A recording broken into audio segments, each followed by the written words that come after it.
আসসালামু আলাইকুম, সবাই কেমন আছেন? আজ সুন্দর একটা ভিডিও নিয়ে হাজির হয়ে গেলাম।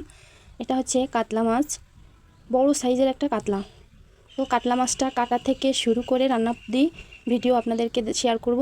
তো সবাই স্কিপ না করে পুরো ভিডিওটা দেখার চেষ্টা করবেন। বড় সাইজের মাছ কাটতে কিন্তু অত সহজ নয়। আমার খুব কষ্ট হচ্ছিল মাছটা কাটতে, তবুও আমি মাছটা সুন্দর করে কাটছিলাম। তো দেখেন মাছটার কি কালার হয়েছে। আমি একটু বড় বড় সাইজ করে মাছগুলো কেটে নিচ্ছিলাম।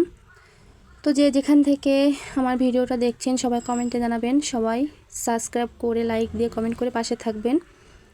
তো এবার মাছটা কিন্তু কেটে সুন্দর করে ধুয়ে নিয়েছি। এখানে 2 চামচ রসুন বাটা, 2 চামচ আদা বাটা, 2 চামচ জিরে গুঁড়ো, 1 চামচ ঝালের গুঁড়ো, লবণ, পরিমাণ মতো হলুদ দিলাম।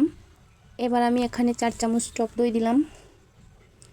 এবার ভাজা পেঁয়াজটা আমি দিয়ে দিলাম। আমি আজকে কাতলা মাছের দো পেঁয়াজা করব। তো এখানে আমি পরিমাণ মতো তেলটাও দিলাম, দিয়ে সুন্দর করে আমি মাছটাকে মাখাচ্ছি।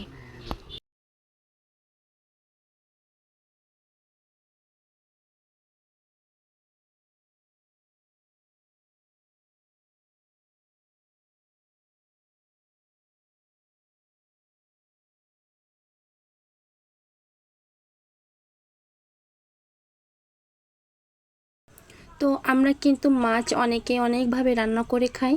তো আমার এই ভিডিওটা ফলো করে আমার এই টিপসটা অনুযায়ী আপনারা এই রেসিপিটা করবেন, দেখবেন অসম্ভব সুন্দর স্বাদ হবে মাছে। আর 1 পিস মাছেই আপনি পুরো প্লেটের ভাত শেষ করতে পারবেন। তো আমি কিন্তু এই যে কথায় কথায় মাছটা কিন্তু আমার মাখানো হয়ে গেছে। তো এই যে আমি মাখিয়ে কিন্তু 20 মিনিটের মতো রেখে দিচ্ছি। 20 মিনিট পরে আমি কড়াইতে তেল দিয়ে 2টো তেজপাতা, গোটা গোটা পেঁয়াজ দিয়ে একটু লাল লাল করে ভাজবো।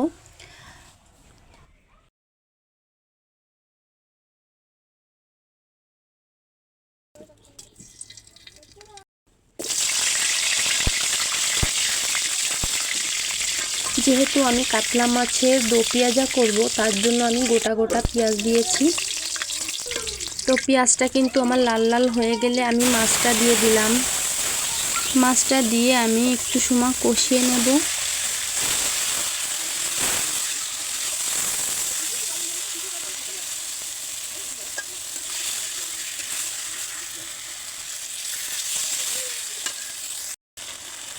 তো একটু সময় কষানোর পরে আমি এবার ঝোলের পানিটা দিয়ে দিচ্ছি।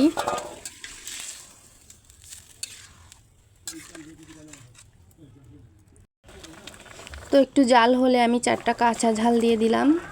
এবার 1 চামচ ঘি দিয়ে দিলাম। ঘিটা দিলে অনেক সুন্দর একটা ঘ্রাণ আসবে, সেজন্য আমি দিলাম। আপনারা চাইলে না দিতেও পারেন, তো আমি একটু দিলাম। তো এবার আমি জাল করে নামিয়ে নিচ্ছি মাছটা। তো ফাইনালি এই দেখেন আমার মাছের কত সুন্দর একটা কালার আছে। তো ভিডিওটা কেমন লাগলো সবাই কমেন্টে জানাবেন। আল্লাহ হাফেজ।